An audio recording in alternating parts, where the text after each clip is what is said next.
Hello everyone, how's it going? My name is Dan the Tutor. Today I'm going to show you how to solve trig problems by constructing a triangle. Let's look at an easy one to see what we're doing here. So let's say I tell you the sine of some angle theta is equal to 3/5. I will also tell you that our angle is in quadrant 1, and what I want to know is, based on this information, what is the cosine of theta equal to? So this is not the easiest problem in the world, but what you need to do is you need to construct a triangle. Why is that? Let me show you. So first, I draw a triangle here. It's a right triangle, that's important. And here's my degree theta here. I'm actually never going to solve for what theta is. I don't care what the angle is, which is kind of weird. But the reason why I don't care is because I know that sine in general is the opposite leg over the hypotenuse. And I'm saying that equals 3/5. In other words, the opposite leg over here must be 3, and the hypotenuse must be 5.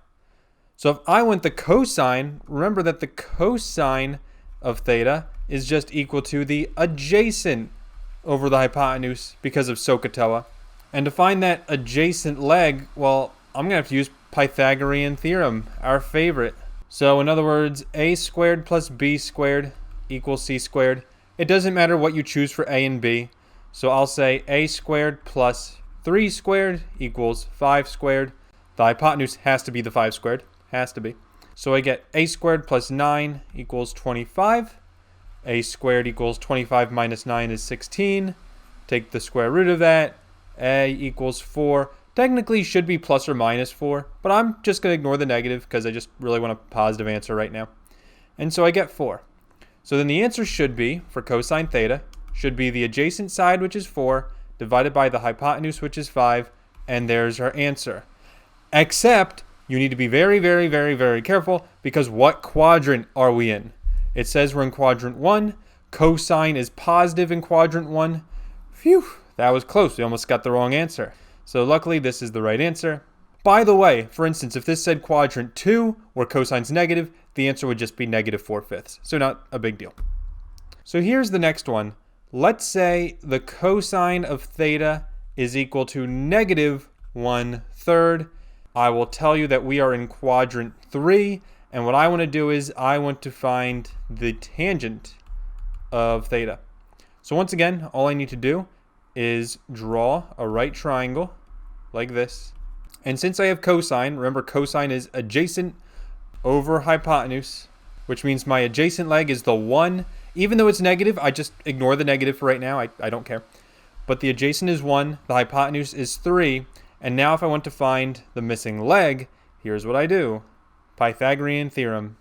1 squared plus, we'll say, b squared equals 3 squared. So that's 1 plus b squared equals 9, minus 1 to both sides. B squared equals 8, and b equals the square root of 8, which actually I can reduce.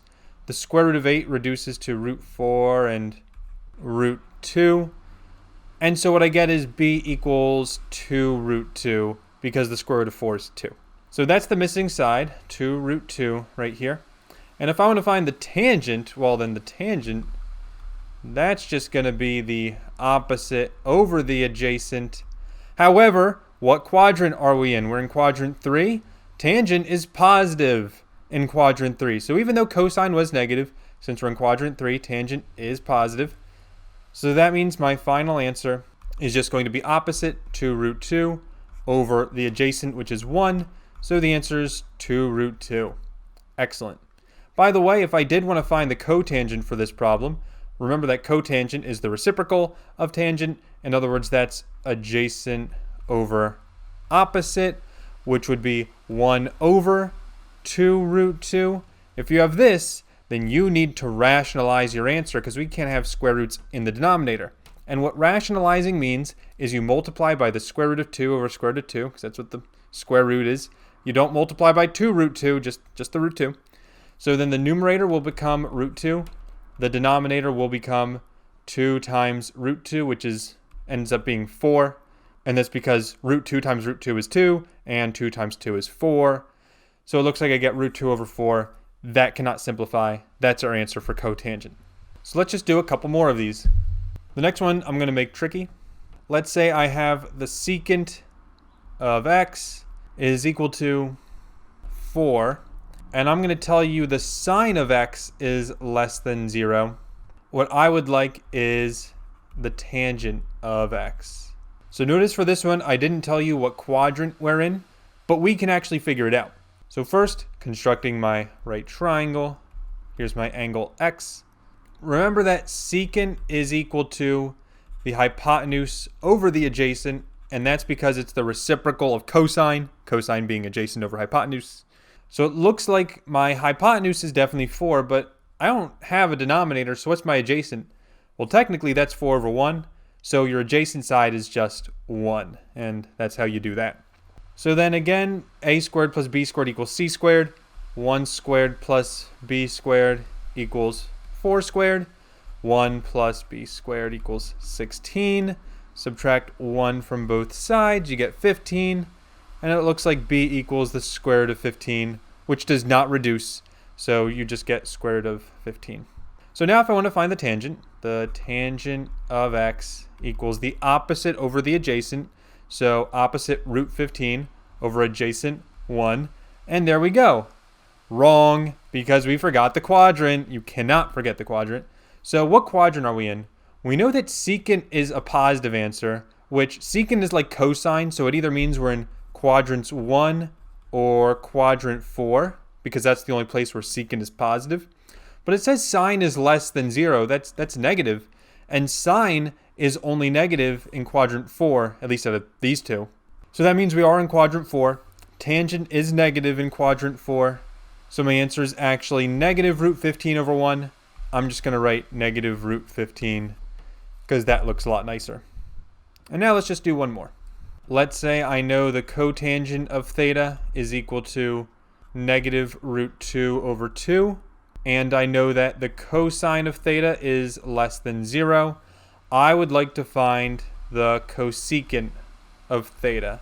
Now you may be thinking root 2 over 2. I know that one. That's 45 degrees. Wrong question. That's not when you do this. So again, construct the triangle, right angle. Here's your angle right here, which is, by the way, not 45. I promise you that.